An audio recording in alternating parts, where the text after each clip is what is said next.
अवैध संपत्तियां पाई जाएंगी जो मदरसे के नाम पे चल रही, क्या उन पे बुलडोजर चलेगा?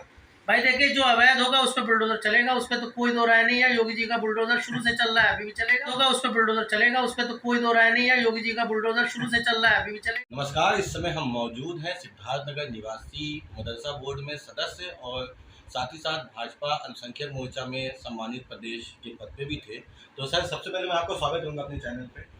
जी, आप सबका जो है बहुत बहुत शुक्रिया। सर ये बताइए, ये जो अभी एक शिकायत जिसके आधार पे हम आपसे भी आज मतलब ये वार्ता का ये जो पहलू है, इसके पीछे वजह है कि शिकायत आई जनपद अमरोहा से। वहाँ पे अवैध तरीके से मदरसा संचालन हो रहे हैं, अनुदान सरकार दे रही है, उस पर भी बहुत सी चीज़ें हैं कि मतलब आपकी तरफ से तो अनुदान हो रहा है, लेकिन वहाँ पे ना स्मार्ट एजुकेशन है, ना इस्लामिक एजुकेशन है। ऐसी संस्थाओं पे क्या कार्रवाई कर रही है आपकी सरकार? देखिए, अमरोहा से हमारे पास जो शिकायत आई है विद एविडेंस, उसके आधार पे हम लोगों ने यहाँ पर बात रखी है मदरसे में, और बोर्ड मीटिंग में माननीय अध्यक्ष इफ्तिखार जावेद अहमद साहब के सामने इस बात को हमने रखा था। हमारे पास लिखित शिकायत आई थी कि वहाँ 140 मदरसे चल रहे हैं, जिसमें 100 मदरसे ऐसे हैं जिनकी भौगोलिक स्थिति जो है वो नहीं है। तो इस शिकायतों को जहाँ तक देखा गया, तो हमारे 2-4 ऐसे जानने पहचानने वाले हैं जिनसे हमने बात की, तो हमें ये तस्वीर मेरे सामने आई कि कुछ ऐसे मदरसे सही में हैं जो जहाँ के नाम से रजिस्टर्ड है, जहाँ उनका पता है, उस रजिस्टर्ड पते पे कुछ भी नहीं है। इवन मदरसे का जो एक ढांचा होता है, वो ढांचा भी वहाँ नहीं बना हुआ। जबकि हमारी जो बुक है, उसके आधार पे अगर हम देखें तो वो मदरसा हमारा संचालित हो रहा है और मदरसा वहाँ से चल रहा है। और तमाम उत्तर प्रदेश में अगर देखें, हम भी इसी कम्युनिटी से बिलोंग करते हैं, इसी कम्युनिटी से आप भी बिलोंग करते हैं। ऐसे बहुत सारे ज़िले में अगर आप कभी नज़रिया इसका करिएगा तो आपको भी पता चलेगा। बहुत सारे ज़िले में ये जो आधुनिककरण वाले जो मदरसे हैं, इसमें जो टीचर्स की भर्ती हुई, 3 टीचर्स इसमें होते थे। ज़्यादातर जो देखा गया है वो ये है कि मैनेजमेंट कमेटी अपने रिश्तेदारों को, अपने मिलने-जुलने वालों को या धन-उगाही करके फर्जी तरीके से टीचर बनाती है, और उसके बाद मदरसे में वो बच्चे जो पढ़ रहे हैं उनको वो टीचर नहीं पढ़ाते हैं, जिनको ये एडेड जो है टीचर जो उनके लिए रखे गए हैं, उनको कोई और पढ़ा रहा है। सर मैं आपको सवाल रोकना चाहूँगा, जैसे कि आपने अभी बोला कि बहुत से ऐसे संचालन हो रहे हैं मदरसा के नाम पे, जहाँ पे मतलब ढांचा तक नहीं है और वहाँ पे अनुदान भी है, वहाँ पे मतलब कार्यकलाप भी दिखाए जा रहे हैं कागज पे, तो क्या इसमें सरकारी लोग भी सम्मिलित हैं? आप देखिए, जांच का विषय है।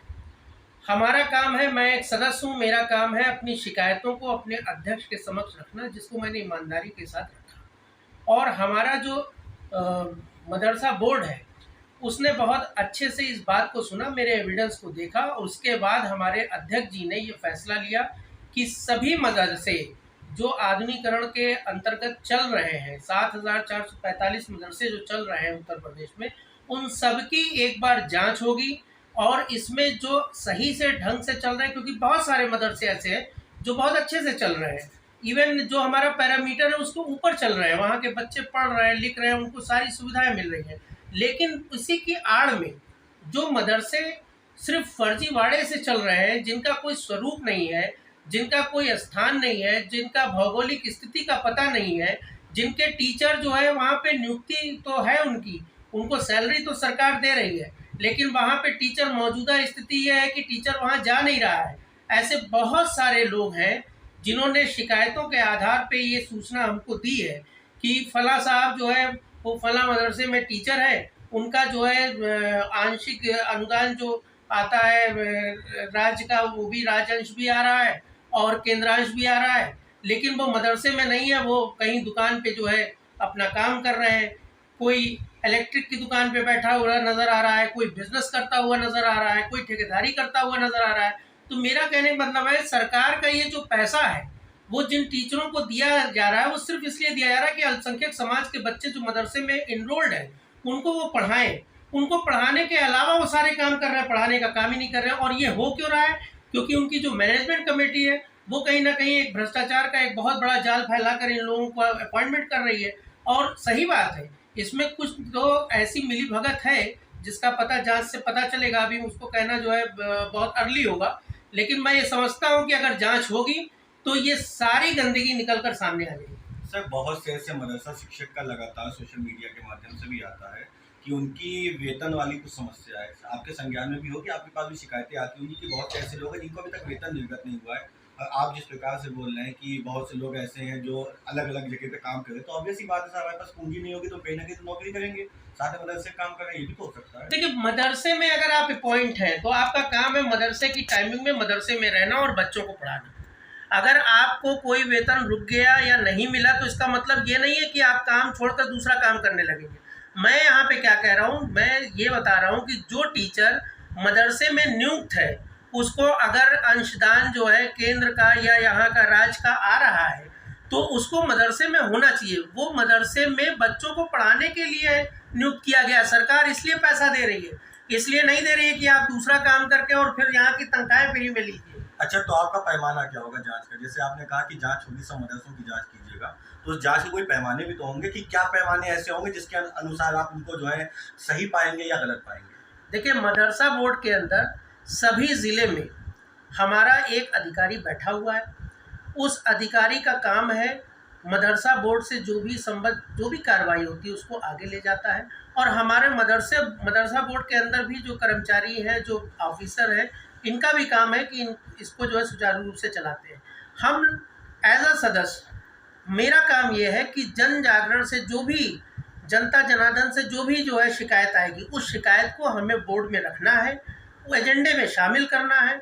एजेंडे में शामिल करने के बाद उसको कार्यवृत्ति में लाना है।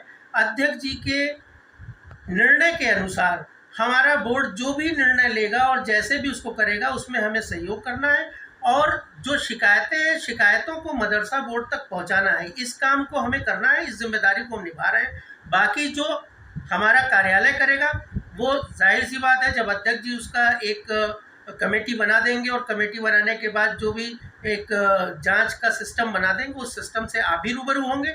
अभी तो हमारा फैसला सिर्फ ये आया है कि हम जांच करने जा रहे हैं। तो ये जांच क्या आपकी अपनी कमेटी होगी या इसके लिए भी अलग से कोई ऑर्गेनाइजेशन अपॉइंट किया जाएगा या किसी ऑर्गेनाइजेशन की मदद ली जा सकती है? देखिए, मैंने आपको बताया ना कि अभी तो ये शिकायत आई कि इन मदरसों में इस तरह की धांधली, फर्जीवाड़ा, ये सारी चीज़ें चल रही हैं।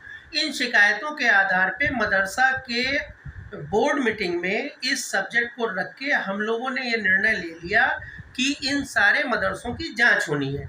अब जांच करने का आधार क्या होगा, जांच कैसे होगी, ये विषय हमारे अध्यक्ष जी अगली मीटिंग में जब तय करके कार्यवृत्ति को हम लोगों को देंगे, उसके बाद ही हम इस पर कुछ कह सकते हैं। ये तो जीरो टॉलरेंस वाली सरकार है ना सर, बुलडोजर बाबा वाली, तो आप कैसे कहें कि अभी आगे, मतलब आपकी प्लानिंग तो लाइनअप हो चुकी होगी ना, खाली आपको मतलब उसको प्रपोजल को सामने लाना होगा।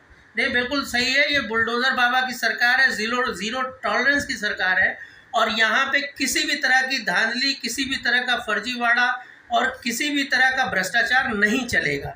लेकिन जो एक कार्य करने का तरीका है वो ऑफिस तय करेगा और जब तय करेगा तो हम आपको भी बताएंगे। सर, बुलडोजर चलेगा कि नहीं जहाँ पे अवैध होगा? यहाँ अभी ये नहीं पता है कि हम कहाँ, जिस जांच के घेरे में जिनको ले रहे हैं, उस जांच के घेरे में क्या चीज़ अवैध है, क्या फर्जीवाड़ा है, कितना फर्जीवाड़ा है और किस हद तक का फर्जीवाड़ा है। नहीं सर, सवाल अभी भी वही है, सवाल नहीं बदला मैंने। क्या जो अवैध संपत्तियां पाई जाएंगी जो मदरसे के नाम पे चल रही, क्या उन पे बुलडोजर चलेगा? भाई देखिए, जो अवैध होगा उस पर बुलडोजर चलेगा, उस पर तो कोई दो राय नहीं है। योगी जी का बुलडोजर शुरू से चल रहा है, अभी भी चलेगा। ये थी हमारे साथ तनवीर रिजवी जी, बुलडोजर बाबा की सरकार के सम्मानित सदस्य। तो देखिए, हमेशा जीरो टॉलरेंस की जो बात भारतीय जनता पार्टी की तरफ से आती है, जीरो टॉलरेंस अभी भी है। भ्रष्टाचार में पाई जाने वाली संस्थान पे चलेगा बुलडोजर। ये थे तनवीर रिजवी जो कि सिद्धार्थनगर के हैं और साथ ही साथ भारतीय जनता पार्टी के सक्रिय सदस्य हैं। धन्यवाद।